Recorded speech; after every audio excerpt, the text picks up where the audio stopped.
지난주에 설교를 준비하면서 제가 책을 한 권 읽었는데 행복의 지도라는 책이거든요. 그러니까 우리는 한 번쯤 살아가면서 이런 질문을 던지잖아요. 내가 어떤 나라에 살고 있는 걸까? 그리고 내가 만약 다시 태어난다면 내가 가장 살아가기에 좋은 나라, 내가 태어나고 싶은 나라는 어딜까? 여러분들도 이렇게 지구본을 보면서 세계 지도를 보면서 내가 다시 태어난다면, 그리고 나에게 만약 선택권이 주어진다면 내가 어떤 나라에 살고 싶을지 스스로에게 물어보시는 경우들이 있잖아요. 이 행복의 지도라는 책이 그런 책입니다.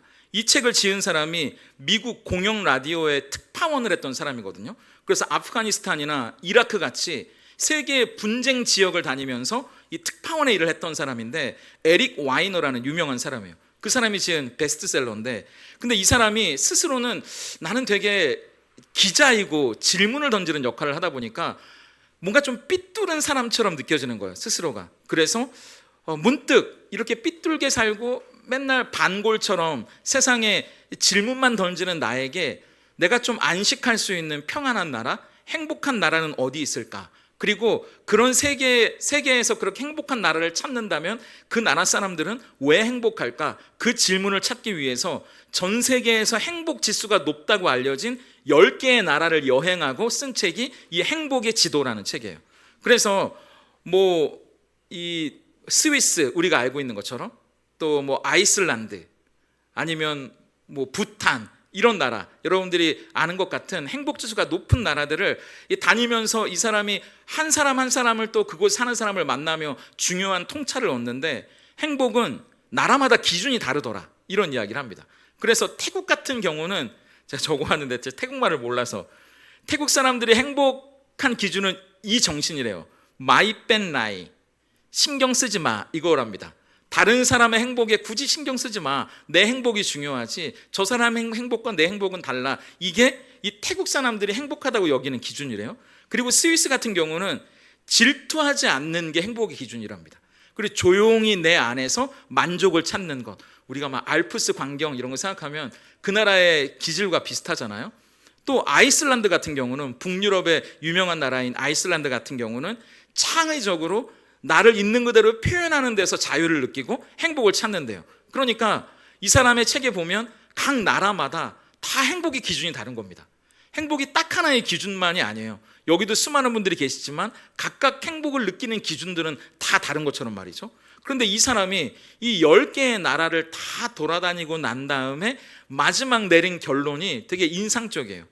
세상에서 가장 행복한 단 한 곳의 유토피아는 없다, 이렇게 이야기합니다. 그렇다면 지구상에서 가장 행복한 곳은 어디일까? 그곳을 찾으러 세계 곳곳을 다녔지만 그곳은 어떤 지도에도 없더라. 그래서 이 책의 제목이 행복의 지도거든요. 지구본에 나와 있는, 세계 지도에 나와 있는 수많은 나라들을 다녀봐도 그게 행복으로 가는 지도는 아니더라. 행복은 어디에 사느냐, 우리가 어떤 환경에 있느냐, 어떤 조건에 있느냐, 내가 어떤 제도와 시스템 아래 살아가느냐, 그게 행복한 게 아니라 지금 내가 서 있는 곳에서 어떤 시선을 가지고 살아가느냐, 그게 진짜 행복의 기준이더라. 그래서 그 나라는, 그 행복의 나라는 지도 위에 있는 게 아니라 우리가 삶을 살아내는 방식, 우리가 무엇을 보고 살아가는지 그 방향, 그리고 우리의 삶을 다스리는 사람이 누구인지, 제도가 누구인지, 시스템이 무엇인지, 그게 참 중요하다, 그렇게 이야기하더라고요. 그렇다면 우리가 살아가는 나라도 마찬가지죠. 대한민국에서 태어났기 때문에 우리는 이 시스템 안에 삽니다. 근데 만약 우리가 다른 나라에 태어났다면 또 다른 나라의 시스템대로 살아가겠죠. 대한민국에서 행복하지 않았던 사람이 다른 나라에서는 행복할 수 있어요. 저마다 다 기준이 다르기 때문이죠. 그렇다면 오늘 본문은 우리에게 물어보는 겁니다. 지금 당신이 살아가는 나라는 어떤 나라냐고요. 당신은 과연 지금 살아가는 나라에서 행복한지 우리에게 묻고 있어요. 왜냐하면 오늘 본문은 우리에게 2개의 나라를 보여줍니다.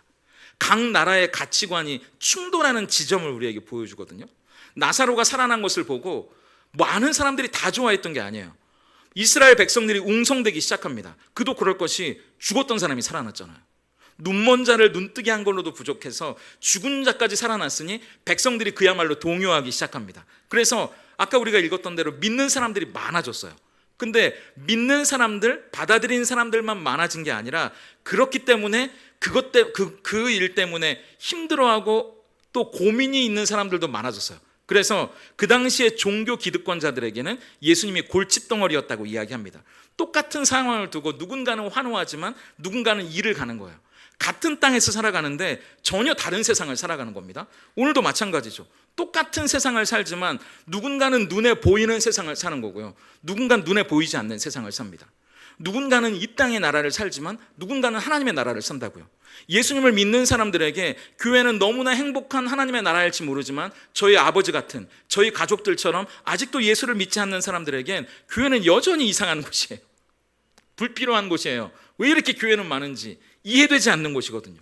그러니까 똑같은 장소에 있어도 똑같은 곳을 살아도 두 개의 나라를 동시에 살아간다는 이야기입니다. 오늘 예수님을 대항해서 모략과 관계를 꾸미는 이 종교 지도자들의 이야기를 보면서 과연 우리가 살아가는 나라는 어디이고 그 나라에서 우리는 어떻게 살아가야 할지 오늘 그것들을 좀 나누는 시간들을 가져보면 좋겠습니다. 그리고 첫 번째 우리가 기억해야 할 것은 어떤 나라에서 살 것인가예요.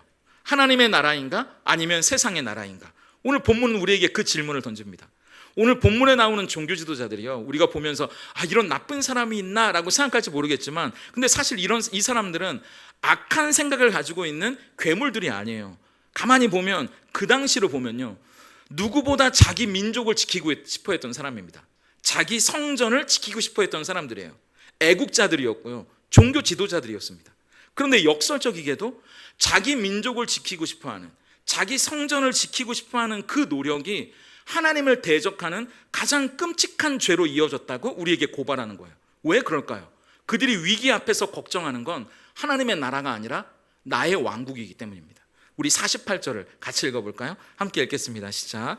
만일 그를 두면, 잠깐만요. 네, 시작. 만일 그를 이대로 두면 모든 사람이, 그리고 로마인들이 와서 우리 땅과 민족을 빼앗아 가리라 하니. 지금 이 사람들이 걱정하고 있는 건 뭐냐 하면 예수님이 창세 이래로 그런 기적을 본 적이 없다고 말하는 눈먼 사람의 눈을 뜨게 해줬는데도 소용없어요. 심지어 죽은 사람을 다시 살려냈는데도 안 보입니다. 그게 왜요? 이 사람들의 머릿속에는 예수님이 일으킨 표적이 하나님 나라의 증거인지 아니면 예수님이 정말 메시아인지 내가 믿어야 할 하나님의 아들인지 거기에 대한 질문, 진지한 신앙적인 고민이 없습니다. 이 사람들의 머릿속을 가득 채우고 있는 건요, 그런 신앙적인 고민이 아니라 로마라는 현실적인 위협이에요. 오늘 내가 먹고 사는데 뭐가 힘든가, 그게 문제라는 겁니다. 예수님 때문에 내가 지금 붙들고 있는 것을 잃어버릴까 봐 그게 걱정스럽고 두려운 거예요. 예수님이 나에게 어떤 분이냐? 내가 누구를 바라보며 살 것인가? 과연 예수님이 하나님의 아들이신가? 그런 신앙적인 고민이 아니라 오늘 내가 먹고 사는 문제, 그리고 예수님 때문에 혹시 내가 잃어버리지는 않을까 싶은 두려운 것들, 걱정스러운 것들, 그게 이 사람들의 머릿속을 꽉 채우고 있는 겁니다. 그 당시에 로마의 지배 아래에 있다고는 해도요, 거의 대부분의 군대는 예루살렘에 없었어요. 사실은 북쪽 갈릴리의 주둔에 있습니다, 로마의 군대는. 근데 이 예루살렘은 이스라엘 사람들에게 자치를 허용해 줬거든요. 그래, 니네들끼리 서로 잘 다스리면서 한번 살아봐, 너희가 하나님 믿는 사람들이라고 하니까. 그래서 바리새인과 서기관들, 제사장들은 본인들이 이스라엘을 다스리고 있다고 생각했거든요. 어느 정도의 기득권을 로마가 인정해 줬기 때문입니다. 근데 예수라는 사람이 난데없이 나타나서 기적을 일으키는 겁니다. 우리가 봤던 그런 기적들 말이죠. 사람들의 관심이 몰리는 거예요. 예수님께 사람들이 막 모이기 시작합니다. 그러면 예수님이 어떤 정치적인 힘을 가지게 되는 거잖아요. 그럼 종교 지도자들은 걱정이 되는 거예요. 자기들이 통제가 안 되는 상황이 오면 굳이 로마가 자기들에게 통제권을 줘야 될 이유가 없는 거거든요. 예수님을 통해서 소란이 일어나면 이거 안 되겠다, 너희들에게 맡겨놨으니 안 되겠구나, 우리가 군대를 갈릴리에서 빼서 예루살렘으로 와야겠다, 우리가 직접 군정을 해야겠다, 우리가 직접 군대로 다스려야겠다, 이렇게 나오면 자기들의 기득권을 잃어버리게 되는 겁니다. 그러니까 예수님이 기적을 일으키고 사람의 눈을 뜨게 하고 살리고 이런 모든 일들이 고가워 보이는 거예요. 내 기득권을 잃어버리게 되는 일들이기 때문입니다. 저는 이걸 보면서 제 마음이 누구랄 것도 없이 제 마음이 먼저 뜨끔해지더라고요. 이 장면이 꼭 제 모습처럼, 우리 모습처럼 느껴져서 말입니다. 우리는 우리의 삶에 하나님의 나라가 이루어지길 바란다고 말하잖아요. 아까 우리가 찬양도 했잖아요. 이따 또 같은 찬양 하겠지만 기도도 했잖아요. 하나님 나라 임하소서, 주님의 나라가 내 안에 임하소서. 그런데 하나님의 나라가 뭡니까? 우리가 죽어서 가는 천국이 하나님의 나라, 그것만은 아니잖아요. 지금 우리가 살고 있는 이 자리에서 내가 주인으로 살아가는 것이 아니라 하나님이 우리를 다스리시는 삶, 그게 내가 싫어도요, 내가 이해가 안 돼도요, 내가 납득이 안 돼도, 내가 만족스럽지 않아도, 내가 걱정스럽고 염려돼도 내가 나를 다스리는 게 아니라 하나님이 나를 다스리는 나라, 그게 하나님의 나라니까요. 그런데 정말 하나님이 오셔서 나를 다스리려고 할 때 나는 어떤 모습일까? 솔직히 이 말씀 앞에 제 모습을 돌아보지 않을 수 없었어요. 하나님이 저에게 물어보시는 거예요. 너의 시간을 나에게 조금만 더 줄 수 없겠니? 근데 제 마음속에 하나님, 저 조금만 더 쉬면 안 돼요? 이런 생각이 들 때도 있고, 오히려 하나님께 하나님 저 바쁜데요? 이렇게 말하는 거예요. 하나님이 저에게 말씀하시는 거예요. 너의 사랑을 네 곁에 있는 누군가에게 좀 흘려보내주면 안 될까? 라고 말씀하시는데 제 고집이 그 사람을 사랑하고 싶지 않은 거예요. 그 사람한테 가고 싶지 않아요. 저 사람은 안 된다고 얘기해요. 기도하면서. 그게 제 모습이더라고요. 그런데 48절을 다시 보세요. 함께 읽겠습니다. 시작. 만일 그를 이대로 두면 모든 사람이 그를 믿을 것이요, 그리고 로마인들이 와서 우리 땅과 민족을 빼앗아 가리라 하니. 그런데 여러분 잘 보세요. 여기 보면 이스라엘 사람들이 빼앗기기 싫다고 말하는 걸 보면 우리 땅, 우리 민족, 그걸 빼앗아 갈지도 몰라 이렇게 말하잖아요. 근데 우리가 알잖아요. 그 땅은 하나님의 땅이거든요. 그 백성은 하나님의 백성이라고요. 그 성전은 이 사람들의 성전이 아니라 하나님의 성전이라고요. 그런데 어느새 하나님의 땅이 내 땅이 되는 거예요. 하나님의 백성이 내 백성이 되는 거고요. 하나님의 교회가 내 교회가 되는 거예요. 그게 제 모습이더라고요. 하나님이 나를 다스리려고 할 때, 우리를 다스리려고 할 때, 우리가 그냥 말씀 죽어있는 활자로만 보는 게 아니라 우리 안에 하나님이 나를 만지시려고 할 때, 나를 다스리려고 할 때 오히려 내가 내 모든 것의 주인이 됐냐, 내 힘으로 나의 왕국을 지키고 있더라고요. 그게 우리들의 모습이라는 말입니다. 그러니까 결국 우리가 세우는 나의 왕국의 가장 큰 목적은 내 이익이에요. 솔직히 말하면 나에게 좋은가 나쁜가, 그게 우리의 기준입니다. 내가 이익을 얻느냐 손해를 보느냐, 그게 중요한 거죠. 어느 쪽의 이익이 더 큰가가 우리가 내리는 모든 결정의 솔직한 기준이 됩니다. 그래서 그 해의 대제사장이었던 가야바가 등장해서 결정을 내리는데 어떻게 말하는지 보세요. 50절 말씀입니다. 네, 함께 읽겠습니다. 시작. 한 사람이 백성을 위하여 죽어서 온 민족이 망하지 않게 되는 것이 너희에게 유익한 줄을 생각하지 아니하는도다 하였으니. 너희에게 유익한 게 뭔지 생각해봐. 가야바가 말하는 거예요. 산헤드린 공의회, 지금으로 말하면 국회입니다. 그러니까 국회의원들이 모여서 예수 때문에 우리가 가지고 있는 걸 다 잃어버리게 되는 거 아니냐고? 지금까지 우리가 두 손 놓고 이런 꼴을 당했는데 언제까지 예수를 이렇게 두고만 봐야 되지? 서로 푸념하고 원망하면서 결과 없는 토론만 하고 있었거든요. 그런데 그때 가야바가 등장하는 겁니다. 지금으로 따지면 국회의장 같이. 근데 너희들이 언제까지 이 자리에 앉아서 맥없는 이야기만 하다 말 거냐고. 이제 행동에 옮길 때라고 말하는 겁니다. 그 행동은 뭐냐 하면 한 사람이 죽으면 다 끝나는 거 아니야? 이거예요. 한 사람만 죽으면 모두가 이익을 보는 거 아니야? 이 얘기를 하는 겁니다. 펼치는 논리가 이거예요. 한 사람이 죽는 것과 이스라엘 백성 전체가 이익을 보는 것과 맞바꾼다면 뭐가 이익이겠냐고 살인에 대한 죄책감을 더는 거죠. 이건 우리가 학교 다닐 때 배웠던 정치, 경제, 사회, 우리가 살아가는 이 세상에서 통용되는 그 방식이에요. 여러분 기억나세요? 벤담의 공리주의. 기억 잘 안 나시죠? 최소의 희생으로 최대의 이익을 얻는 것이 우리가 이 땅을 살아가는 공리주의적인 관점이라고 말하잖아요. 얼마나 작은 희생으로 큰 이익을 볼 것인가? 그게 우리의 판단의 기준이라는 거예요. 세상은 그게 우리의 지혜라고 이야기합니다. 그래서 여기서 가야바의 판단 기준에 진리, 정의, 자비, 생명 같은 하나님 나라의 가치는 하나도 없어요. 대제사장이라는 종교 지도자거든요. 최고의 종교 지도자라고요. 그 역사 가운데. 그런데 그의 유일한 기준을 보세요. 자기의 이익입니다. 여기서 이익은 이스라엘 백성들 전체의 이익도 아니에요. 사실은 자기들만의 이익입니다. 그 이익을 위해서는 죄 없는 한 사람의 생명은 얼마든지 제거 가능한 그런 비용으로 전락해버리고 마는 거예요. 가장 잔인한 살인 계획이 우리 민족 전체를 위한 지혜로운 선택인 것처럼 포장하고 있는 겁니다. 여기서 우리는 우리가 만든, 인간이 만든 모든 왕국의 비극적인 본질을 보게 됩니다. 내 이익이 최고의 신이 되고 최고의 선이 될 때 우리는 가장 비겁하고 잔인하고 비정한 결정을 내릴 수밖에 없어요. 내 성공을 위해서라면요, 내 이익을 위해서라면 동료를 짓밟는 것도 허용됩니다. 우리 가정의 이익을 위해서라면 이웃이 힘든 것도 눈 한번 감고 나면 끝나요.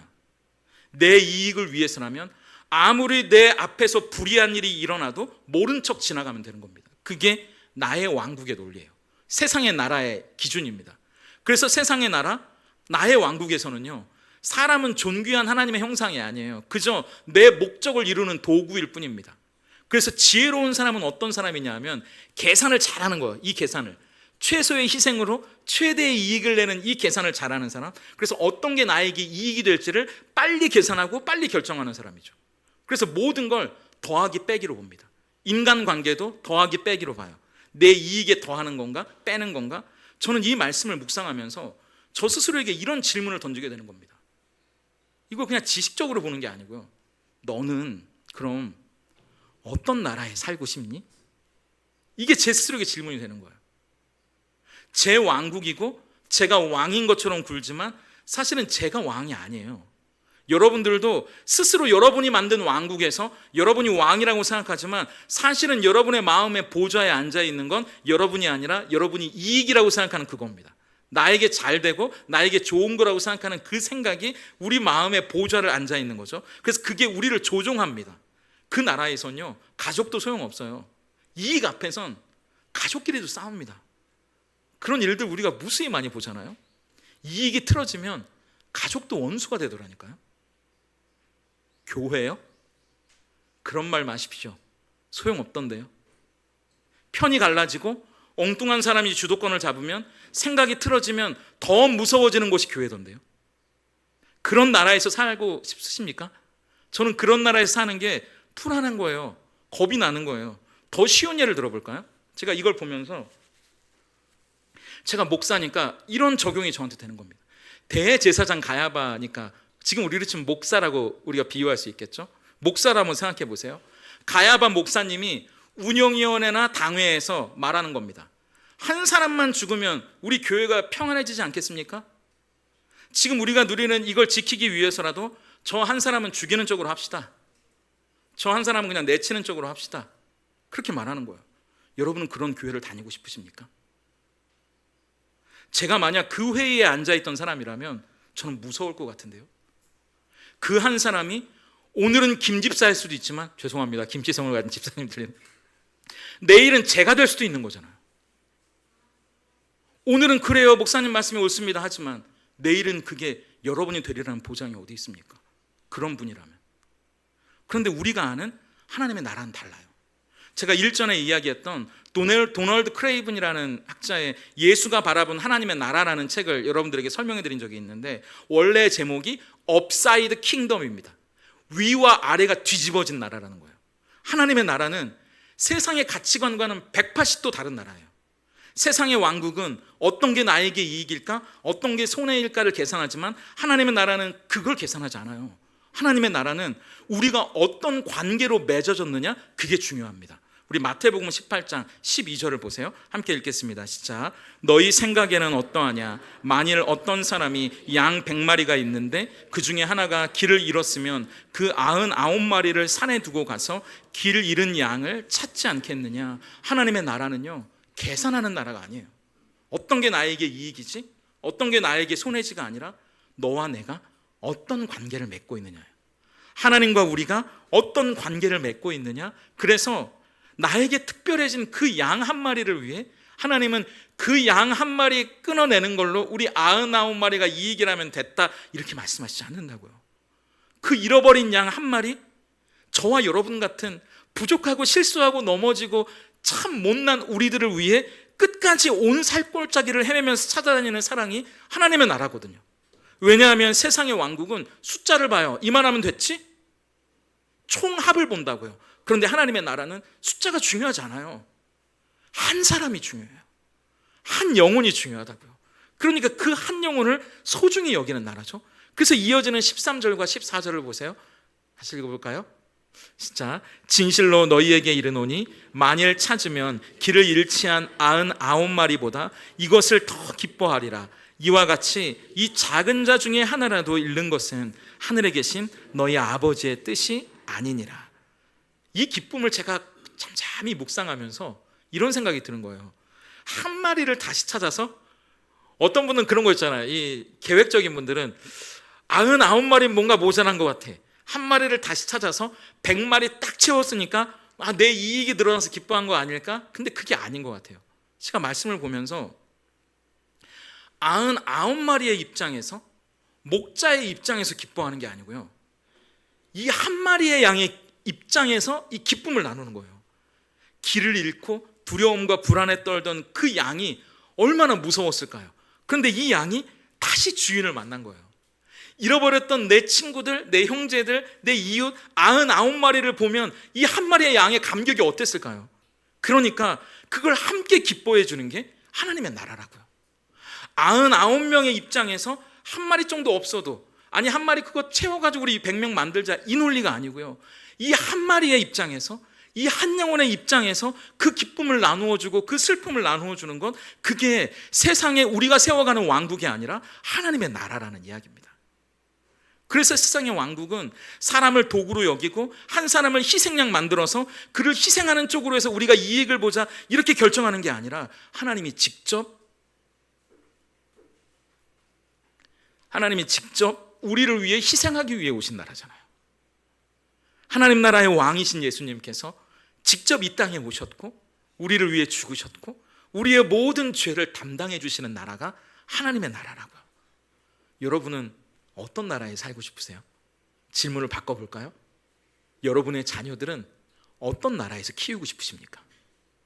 음모와 배신, 권모술수로 가득한 저 세상의 왕국에 살면서 그래도 나는 지금 조금 먹고 살만 하니까 그렇게 여기고, 우리의 자녀들도 언제 이 비정한 칼날에 쓰러질지 모르고 경쟁 속에 낙오될지도 모르는 세상의 왕국에서 살게 하고 싶어 하십니까? 여러분들은? 저는 제 아이들이 그런 나라에서 살지 않았으면 좋겠어요. 계산하는 것보다 하나님과의 특별한 관계 안에서 하나님께 특별한 존재가 되는 나라에서 저는 제 아이들이 커나가면 좋겠어요. 그래서 하나님이 주목하시는 한 사람이 되길 바라요, 제 아이들이. 그래서 제 아이들보다 더 잘나고 멋진 아이들이 많지만 저의 아이, 여러분의 아이 한 사람 한 사람의 아픔과 슬픔에도 귀 기울여 주시는 나라, 그의 작은 신음에도 응답해 주시는 나라, 그래서 직접 우리와 같은 한 사람을 위해 이 땅에 인간의 모습으로 내려오셨고 그를 위해 죽으실 만큼 그 한 사람을 사랑하시고 평생 동행하시면서 그를 다스려 주시는 나라, 그 하나님의 나라에서 제가 살고 싶고 제 아이들이 살았으면 좋겠어요.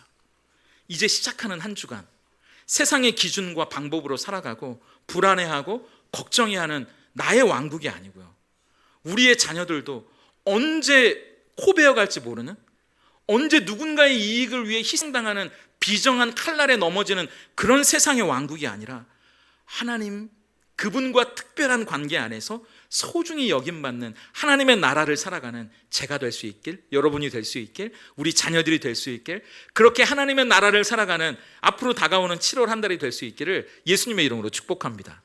그렇다면 오늘 하나님이 나를 다스리러 찾아오실 때 내 뜻을 앞세우는 게 아니라 그분의 음성에 귀를 기울여 보시면 어떨까요? 저희 집에 강아지를 키우는데요, 산책을 데리고 나가면 다들 너무 귀엽게 생겼다고 막 다가와요. 저도 그 강아지를 우리 교회에도 데려오고 싶거든요. 근데 이 녀석이 저희 가족들한테는 너무 순하고 귀여운 녀석이거든요. 딱 보면 여러분들도 너무 귀엽다, 만져보고 싶을걸요. 근데 이 녀석이 사람이 만지려고 하면 엄청 사납게 으르렁거리기 시작합니다. 으르렁거리면서 그냥 으르렁대는 게 아니고요, 여러분 만지려고 하면 100이면 다 손 물리실 거예요. 저희 아이도 3번을 물렸거든요. 한 번은 너무 크게 물려서 성형외과에 가서 수술까지 할 정도였으니까, 주인도 그렇게 무는 녀석인데, 이 녀석의 공격성이 이렇게 심한 게 아니라 사람들은 좋은 마음으로 쓰다듬어 주려고 하는데 얘는 그게 겁나는 거예요. 그래서 자기를 어떻게 할까봐 무섭고 불안하니까 그냥 확 물어버리는 겁니다. 으르렁대다가. 근데 제가 오늘 말씀을 준비하면서 그게 제 모습 같은 거예요. 하나님은 우리를 다스려 주시려고 찾아오시거든요. 우리를 만져주시려고 찾아오시는데, 우리는 나를 어떻게 할까봐 너무 무서운 거예요. 하나님이 내 뜻대로 사는 게 너무 편하거든요. 너무 익숙해졌어요. 그러니까 하나님이 다스리시는 나라, 하나님이 내 뜻에 손을 댄다는 게 왠지 무서운 거예요. 하나님이 내 마음에 손을 댄다는 게 왠지 불안한 거예요. 어떻게 하실까봐. 그래서 으르렁댄다고요. 오히려 하나님의 손을 꽉 물어버리는 경우도 있다고요. 근데 아니에요. 오늘 본문을 통해서 하나님은 우리를 다스리시는 하나님의 뜻이 어디에 있는지 말씀해 주시는데요, 우리가 기억해야 할 것은 하나님의 나라는 내 뜻이 이루어지는 나라가 아니고 하나님의 뜻이 이루어지는 나라예요. 대제사장 가야바, 인간의 계획은 내 나라, 내 왕국을 지키기 위해 거침이 되는 사람은 기꺼이 죽이는 것도 두렵지 않아요. 근데 바로 그 지점에서 하나님의 놀라운 반전이 시작됩니다. 하나님은 인간의 가장 악하고 잔인한 그 계획을요, 하나님의 가장 위대하고 선한 계획을 이루는데 오히려 사용하시거든요. 51절과 52절을 우리 같이 한번 읽어볼까요? 시작. 이 말은 스스로 함이 아니요 그 해의 대제사장이므로 흩어진 하나님의 자녀를 모아 하나가 되게 하기 위하여 죽으실 것을 미리 말함이더라. 가야바가 말했잖아요. 아까 우리 읽었던 대로 한 사람만 죽으면 모든 사람이 이익을 보는 거 아니야? 이렇게 말했는데 이 말이 가야바는 나쁜 뜻으로 말한 거잖아요. 근데 51절과 52절에 이 대제사장 가야바는 노회한 정치인처럼 나의 악한 의도, 정치적인 계산에 따라 말하고 행동했는데 하나님은 그 너머에서 일하고 계신다는 거예요. 지금 가야바는 열심히 자기 일을 하고 있거든요. 예수님을 죽이려는 악한 일 말입니다. 근데 악한 일, 나쁜 일을 열심히 하고 있는데요, 우리는 가끔 그런 생각이 들어요. 왜 세상에서 하나님은 일하고 계시지 않지? 저렇게 나쁜 사람이, 저렇게 악한 사람이, 이런 이해되지 않는 일들은 왜 자꾸 벌어지는 거지? 근데 오늘 말씀하시는 거예요. 악한 사람도 열심히 자기의 일을 하지, 근데 동시에 하나님도 하나님의 일을 열심히 하고 계신다는 거예요. 인간이 벌인 나쁘고 악한 일들의 조각을 다 모아서 가까이서는 보이지 않는데 더 멋지고 위대한 하나님의 작품을 만들어가고 계시는 중이라는 겁니다. 다시 50절을 보세요. 네, 이거 해주셔야 될 것 같은데요. 잘 안 먹는데요. 유튜브에서 이거 다 잘라주세요.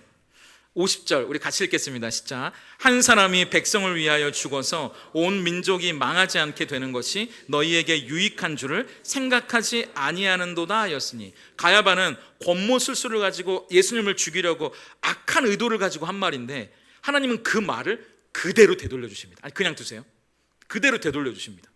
가야바가 생각하지 못했던 한 사람을 죽이면 우린 다 이익을 볼 거야, 이 말을 더 크게, 더 놀라운 하나님의 더 아름다운 계획을 이루는데 그대로 되돌려 주세요. 로마서 5장 19절과 21절 같이 읽어볼까요? 읽습니다. 시작. 한 사람이 순종하지 아니함으로 많은 사람이 죄인 된 것 같이 한 사람이 순종하심으로 많은 사람이 의인이 되리라. 이는 죄가 사망 안에서 왕노릇한 것 같이 은혜도 또한 의로 말미암아 왕노릇하여 우리 주 예수 그리스도로 말미암아 영생에 이르게 하려 함이니라. 그대로 되돌려 주시는 거예요. 가야바는 자기 종교 지도자들의 그 몇 품 안 되는 조그만 기득권을 지키기 위해 예수님을 십자가에 못 박으려고 했지만 예수님은 그들의 작은 기득권을 위한 희생양으로 죽으신 게 아니라 진짜 세상의 모든 민족을 위해, 아니 오고 오는 모든 세대들을 위해 죽으신 그 한 사람이 되셔서 우리 모두가 망하지 않게 만드시는 진짜 위대한 일을 이루셨다는 거죠. 하나님은 일하지 않는 분이 아니에요. 악한 사람들, 나쁜 사람들이 열심히 일하는 것보다 더 열심히 일하시는 분이 우리 하나님이라는 사실을 믿으실 수 있기를 바랍니다. 그래서 여러분, 우리가 살아가는 나라가 하나님의 나라라면 안심하셔도 좋을 것이, 아무리 악한 사람들이 흉계를 꾸미고 세상이 우리를 무너뜨리려고 이 걱정, 저 불안, 이 염려, 이 고생으로 여러분들을 막 흔들어댄다고 해도 우리는 무너지지 않는다고요. 그걸 신뢰하는 게 믿음이거든요. 지금 당장은 그들의 흉계가 이기는 것처럼 보이죠. 근데 결국은 하나님의 나라는 하나님의 뜻이 이루어지는 게 하나님의 나라입니다. 그들의 뜻이 이루어지는 게 아니라 하나님의 뜻이 이루어지는 게 하나님의 나라거든요. 여러분, 창세기에 우리가 알고 있는 요셉의 이야기가 생각나지 않으세요? 동생 요셉이 아버지의 사랑 좀 받는다고, 자기를 보기에 좀 안 이꼽게 굴고 잘난 척 군다고 아무리 그래도 형들이 동생을 죽이는 법이 어디 있습니까? 동생을 죽이려고 들어서 구덩이에 밀어넣잖아요. 밀어넣고 낄낄대면서 웃잖아요, 형들이. 그런데 그 요셉이 신기하게 상인의 눈에 발견되는 겁니다. 애굽으로 팔려가서 물론 고생하지만 애굽의 총리까지 되잖아요. 형들은 자기들이 요셉을 죽였다고 생각했지만 하나님은 그 사건을 통해 더 놀라운 하나님의 계획을 이루어가는 조각으로 삼으신다고요. 그래서 요셉이 다시 만난 형들에게 총리의 모습을 하고 뭐라고 말합니까? 창세기 50장 20절을 우리 같이 읽어볼까요? 시작. 당신들은 나를 해하려 하였으나 하나님은 그것을 선으로 바꾸사 오늘과 같이 많은 백성의 생명을 구원하게 하시려 하셨나니. 하나님이 일하고 계신다는 거예요. 형들도 열심히 일했지만 하나님은 더 열심히 일하시는 분이던데요, 이 이야기예요. 하나님은 그걸 선으로 바꾸셔서 나 한 사람으로 많은 백성의 생명을 구원하게 하셨습니다. 악한 사람들만 열심히 자기께를 내는 게 이 세상이 아닙니다. 우리의 눈엔 그것만 보이지만요. 하지만 우리가 믿음의 눈을 열고 그 너머를 바라보게 된다면 하나님도 그 안에서 열심히 일하고 계신다는 게 보여요. 그래서 결국에 이루어지는 건 그들의 계획대로가 아니라 예수님을 십자가에 못 박았다고 환호성을 지르는 그들의 박수가 아니라 그것을 통해서 하나님의 뜻을 이루시는 더 놀랍고 위대한, 우리가 생각하지 못했던 아름다운 계획을 이루시는 하나님의 섭리를 발견하게 되는 거예요. 그게 잠언 19장 21절 아닙니까? 함께 읽어볼까요? 시작. 사람의 마음에는 많은 계획이 있어도 오직 여호와의 뜻만이 완전히 서리라. 아멘. 하나님의 나라, 그분이 다스리시는 우리의 삶 가운데 아무리 악한 사람이 날고 기어도요, 여러분이 정말 힘들다고 이대로 망하는 거 아닌가 싶은 어떤 환경과 조건이 여러분을 뒤흔든다고 해도, 무너뜨리려고 한다고 해도 결국 우리의 인생엔 하나님의 뜻이 이루어질 겁니다. 그게 하나님의 나라를 살아가는 우리 모두에게 주신 하나님의 은혜니까요. 우리가 쓰고 있는 이 아이폰을 만들어서 혁명과도 같은 변화를 가져온 스티브 잡스도 자기가 세웠던 애플이라는 회사에서 자기가 쫓겨났기도 했거든요. 실적이 안 난다고. 뒤돌아서 회고해보면 그 시기가 제일 가슴 아픈 시간이었대요. 너무 억울하고 분해서 잠이 안 올 정도의 시간이었는데 지나고 보니까 그 시기가 가장 창조적인 시기를 보냈던 시간이었구나. 지금의 아이폰을 만들고 아이패드를 만들면서 혁명과도 같은 변화를 일구는 밑거름이 됐던 시간이라고 다시 애플에 복귀해서 이 놀라운 발명품을 만들어내지 않습니까? 나쁜 게 다 나쁜 게 아니고요, 좋다고 다 좋은 게 아니에요. 중요한 건 사람의 뜻이 아니라 하나님의 뜻이 이루어지느냐 이루어지지 않느냐, 그게 더 중요한 겁니다. 그걸 우리는 섭리라고 부르잖아요. 눈에 보이는 세계 말고 우리는 눈에 보이지 않는 세계가 있다는 걸 믿어요. 눈에 보이는 세계만 있다고 생각한다면 여러분의 자녀들이 유수의 대학교에 들어가야지만 성공하는 겁니까? 아니잖아요. 여기에 유수의 대학교를 나오신 분들이 많이 계시지만 그렇지 않아도 우리는 행복하거든요. 삶은 그런 걸로 행복해지는 게 아니에요. 하나님의 섭리가 우리의 삶에 이루어져 우리를 향하신 하나님의 뜻이 우리 삶 가운데 이루어질 때, 그때가 우리가 진짜 행복한 때거든요. 그래서 사람들이 이런 머리 쓰고 저런 머리 쓰고 이 방법 저 방법을 사용하지만 결국 눈에 보이지 않는 저 커튼 너머에서 나를 향하신 하나님의 뜻이 내 인생을 움직여가고 계신다는 것을 발견할 때, 그걸 만날 때 우리는 기쁜 거죠. 하나님이 나를 붙들고 계시는구나. 하나님의 나라는 하나님의 뜻이 이루어지는 나라. 그렇기 때문에 우리는 믿음으로 이렇게 고백하는 거잖아요. 그 유명한 로마서 8장 28절입니다. 함께 읽어볼까요? 시작. 우리가 알거니와 하나님을 사랑하는 자 곧 그의 뜻대로 부르심을 입은 자들에게는 모든 것이 합력하여 선을 이루느니라. 이 세상에서 벌어지는 모든 일들을 재료 삼으셔서 하나님이 보시기에 가장 좋은 선을 이루어 가신다는 이 섭리가 우리의 가장 큰 든든함이 되는 거죠. 하나님의 나라를 살아가는 사람들에게 이런 든든함이 있다고요. 그러니까 저는 제가 살아갈 나라, 우리 자녀들이 살아갈 나라는 하나님이 붙드시고 그의 인생을 이끄시는 하나님의 방법대로 그의 삶 가운데 놀라운 일들을 이루어 가시는 이런 나라였으면 좋겠어요. 그 나라에 살면 절망과 낙심과 포기로 널브러져 있는 게 아니라 희망과 새 힘과 도전으로 다시 일어설 수 있으니까요. 그렇다면 하나님이 우리의 삶에 이루어 가시는 하나님의 선이 뭘까? 가야바의 선은요, 이 대제사장의 선은 누군가를 죽이고 문제를 해결하는 겁니다. 그런데 하나님의 선은 달라요.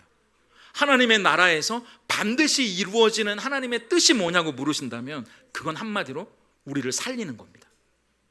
저와 여러분을 살려내는 거예요. 그래서 우리가 나눴던 요한복음 10장 10절에 예수님이 그 일을 위해 오셨다고 말씀하셨잖아요. 함께 읽어볼까요? 시작. 도둑이 오는 것은 도둑질하고 죽이고 멸망시키려는 것뿐이요 내가 온 것은 양으로 생명을 얻게 하고 더 풍성히 얻게 하려는 것이라. 예수님은 우리를 살리기 위해 오셨다고요. 우리에게 반드시 이루어지는 하나님의 뜻은 내가 뭐 로또에 맞는다, 내가 뭐 우리 기업이 잘 된다, 이게 아니라 우리를 살려내시고 진짜 사는 것처럼 살게 만드시는, 살맛나게 이 땅을 살아가게 하시는 그 뜻이 예수님 안에서 반드시 이루어진다는 이야기입니다. 제가 사람들을 많이 만나는 일을 하다 보니까 어떤 분들이 그러시거든요. 목사님, 세상에 믿을 놈 하나도 없습니다. 이렇게 이야기하는데 제가 말했어요. 네, 맞습니다. 믿을 놈 하나도 없습니다. 제가 그렇게 이야기하거든요. 맞는 말이잖아요. 세상은 어떻게든 우리를 죽이고 무너뜨리고 망하게 하는 게 목적이거든요. 요한복음 10장 10절을 다시 띄워주세요. 도둑이 오는 것은 도둑질하고 죽이고 멸망시키려는 것뿐이라고 하잖아요. 예수님이 직접 말씀하시지 않습니까? 잠깐 우리가 방심하면요, 코 베어가요. 우리 김윤상 집사님이 우리 이제 매장을 오픈하셨는데, 제가 바이블 189도 제가 그렇다고 당근 홍보대사는 아닌데 우리 당근에서 중고거래 물품으로 이제 비싼 것들이 워낙 많으니까 이 물품을 사셨다는 거예요. 근데 가져와 보니까 이게 작동을 안 하는 거예요. 세상에 믿을 사람 하나도 없어요.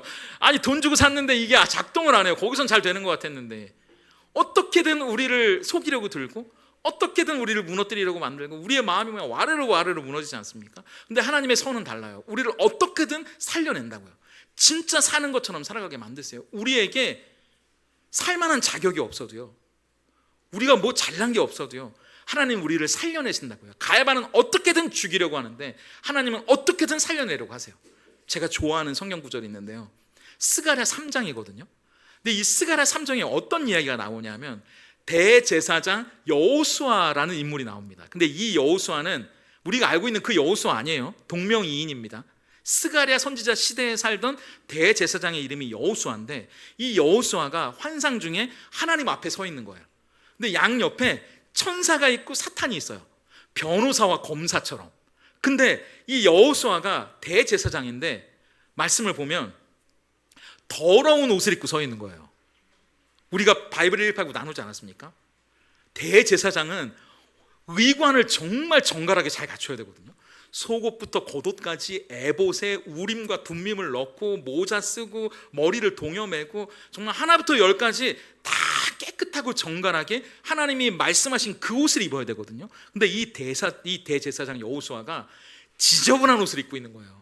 그러니까 사탄이 흉보기 시작하는 겁니다. 하나님 제보래요. 대제사장 시기나 돼서 옷도 제대로 안 갖춰져 입었대요. 아이고, 말도 헷갈리네. 대제사장 시기나 돼서 옷도 제대로 안 갖춰 입었대요.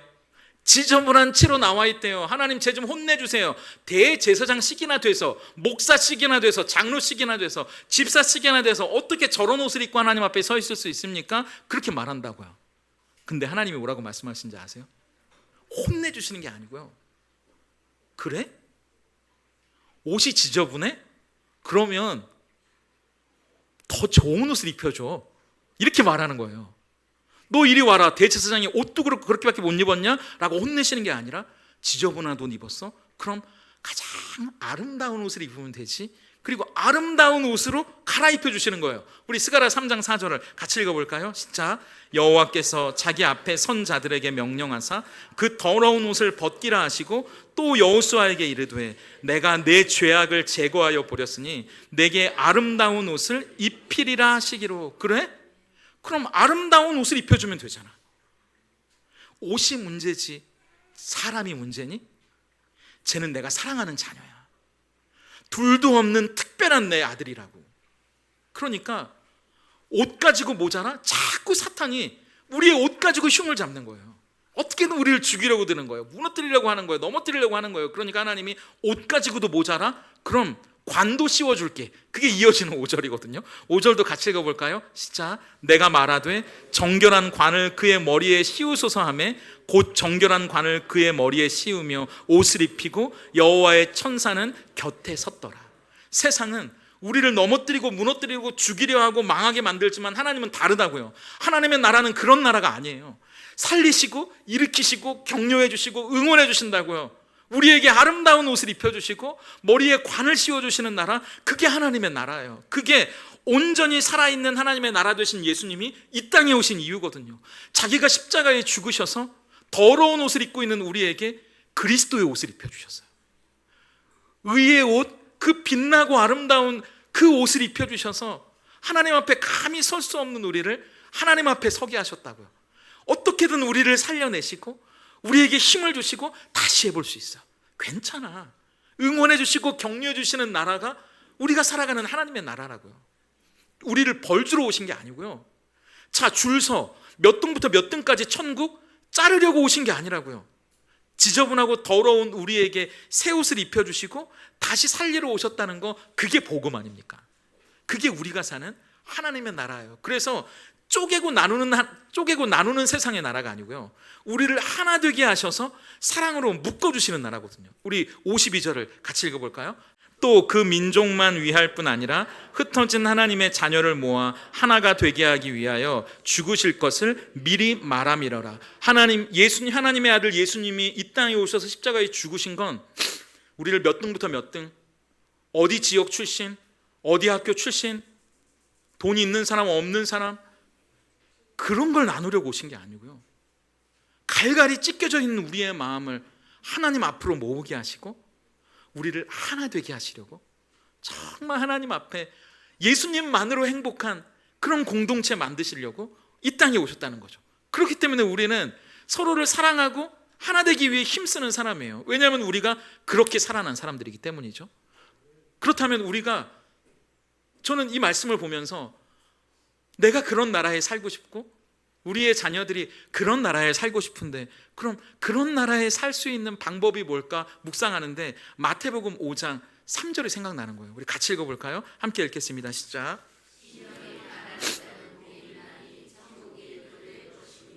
심령이 가난한 자는 복이 있나니, 계속 띄워놓으시고요, 천국이 그들의 것임이래요. 하나님의 나라가 그들의 것이라는 겁니다. 여기 보면 가난하다는 말은 완전히 파산했다는 말이거든요. 내게 아무것도 없어요. 하나님, 제 힘으로는 살 수 없더라고요. 제가 제 인생 다스릴 수 없더라고요. 제가 제 인생의 주인이 아니더라고요. 하나님, 그러니까 제 삶을 다스려 주세요. 제 마음에 머리를 쓰다듬으러 오실 때 으르렁대며 그 손을 물어버리는 제가 아니라 하나님, 저를 살리시려고 오시는 손길이라는 걸 제가 믿습니다. 받아들입니다. 그렇게 하나님만이 나의 주인이시고 내 인생을 이끄시는 분이라는 걸 인정하고 고백할 때, 내가 하나님의 은혜가 필요한 사람이라는 걸 고백할 때, 그때 하나님의 나라가 우리에게 임하는 겁니다. 그때 내가 사는 내 나라가 아니고요, 하나님이 나를 살게 하시는 하나님 나라의 주인공이 되는 거죠. 내 뜻을 이루기 위해 내가 가지고 있는 그 알량한 되지도 않는 몇 줌거리를 빼앗기지 않기 위해 아등바등 살아가는 나라가 아니라 하나님의 뜻이 이루어지는 나라, 하나님이 우리를 살려내시고 정말 살맛 나는 인생처럼 살아가도록 힘을 주시고 응원해 주시고 격려해 주시는 나라. 그래서 우리가 지금 가지고 있는 손안에 든 이것보다 더 아름답고 귀한 넘치는 은혜와 복을 우리에게 가득 안겨주시는 나라, 그 나라가 저와 여러분이 살아가는 나라, 우리의 자녀들이 살아가는 나라, 하나님의 나라가 될 수 있기를 예수님의 이름으로 축복합니다. 그 나라를 살아가는 우리, 그래서 저는 7월 한 달에 정말 내가 그런 나라에 살면 좋겠다.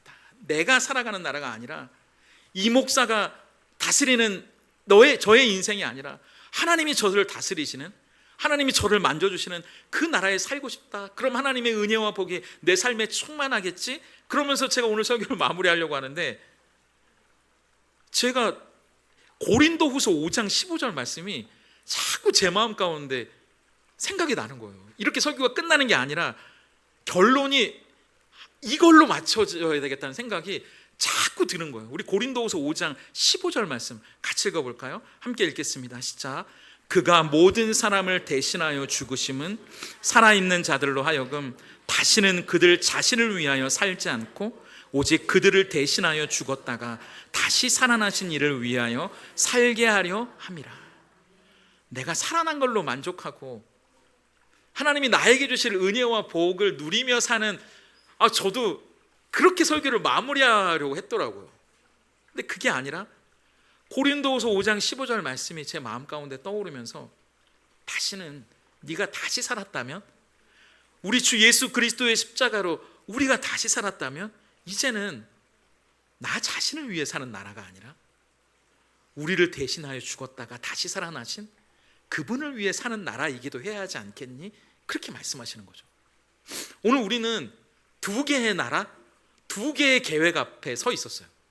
하나는 가야바의 나라, 그래서 인간이 만들어낸 자기들의 왕국이었고요.